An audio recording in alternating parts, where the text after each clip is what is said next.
ಒಮ್ಮೆ ಶ್ರೀಕೃಷ್ಣನು ಯಮಲೋಕದ ಮುಂದೆ ನಿಂತು ತನ್ನ ದಿವ್ಯ ಶಂಖವನ್ನು ಊದಲು ಪ್ರಾರಂಭಿಸಿದನು. ಅವನು ಯಮನ ವಿರುದ್ಧ ಯುದ್ಧ ಘೋಷಿಸಲು ಸಜ್ಜಾಗಿದ್ದನು. ಕೃಷ್ಣ ಕೋಪದಿಂದ ಕುದಿಯುತ್ತಿದ್ದ. ಇದನ್ನು ನೋಡಿದ ಯಮ ಭಯದಿಂದ ನಡುಗಿದನು. ಆದರೆ ಕೃಷ್ಣನ ಈ ಕೋಪಕ್ಕೆ ಕಾರಣವೇನು? ಇದೆಲ್ಲ ಪ್ರಾರಂಭವಾದದ್ದು ಕೃಷ್ಣ ಮತ್ತು ಅವನ ಅಣ್ಣ ಬಲರಾಮ ಗುರು ಸಾಂದೀಪನಿಯ ಬಳಿ ತಮ್ಮ ಶಿಕ್ಷಣವನ್ನು ಪೂರ್ಣಗೊಳಿಸಿದಾಗ ಗುರು ದಕ್ಷಿಣೆಯಾಗಿ ಮುನಿಗಳು ಒಂದು ಅಸಾಧಾರಣ ವಿನಂತಿಯನ್ನು ಮಾಡಿದರು. ನದಿಯಲ್ಲಿ ಮುಳುಗಿ ಸಾವನ್ನಪ್ಪಿದ್ದ ತಮ್ಮ ಮಗನನ್ನು ಮರಳಿ ಕರೆತರುವಂತೆ ಅವರು ಕೃಷ್ಣನಲ್ಲಿ ಕೇಳಿಕೊಂಡರು. ಕೃಷ್ಣನು ತನ್ನ ಗುರುವಿನ ಆಸೆಯನ್ನು ಪೂರೈಸುವುದಾಗಿ ಭರವಸೆ ನೀಡಿ ಮೊದಲು ಸಮುದ್ರಗಳ ಅಧಿಪತಿ ಸಮುದ್ರ ದೇವನ ಬಳಿ ಬರುತ್ತಾನೆ. ಸಮುದ್ರ ದೇವನು ಕೃಷ್ಣನ ಬಳಿ ಶಂಖದೊಳಗೆ ವಾಸಿಸುತ್ತಿದ್ದ ಪಾಂಚಜನ್ಯ ಎಂಬ ರಾಕ್ಷಸನು ಹುಡುಗನನ್ನು ಅಪಹರಿಸಿದ್ದಾನೆಂದು ಹೇಳಿದರು. ಹಿಂದೆ ಮುಂದೆ ನೋಡದೆ ಕೃಷ್ಣನು ಹೋರಾಡಿ ಪಾಂಚಜನ್ಯನನ್ನು ಸೋಲಿಸಿ ಕೊಂದನು. ಆದರೆ ಗುರುಗಳ ಮಗನು ಎಲ್ಲಿಯೂ ಸಿಗಲಿಲ್ಲ.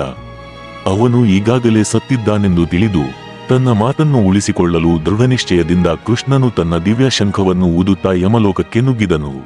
ಕೃಷ್ಣನ ಕೋಪದ ಮುಂದೆ ಯಮಧರ್ಮರಾಜನು ನಡುಗಿದನು. ಬೇರೆ ದಾರಿ ಇಲ್ಲದೆ ಯಮದೇವನು ಹುಡುಗನ ಆತ್ಮವನ್ನು ಹಿಂದಿರುಗಿಸುತ್ತಾನೆ. ಹೀಗೆ ಕೃಷ್ಣನು ಅಸಾಧ್ಯವಾದುದನ್ನು ಮಾಡಿ ತನ್ನ ಮಾತನ್ನು ಪೂರೈಸಲು ಸಾವನ್ನೇ ಸೋಲಿಸಿದನು.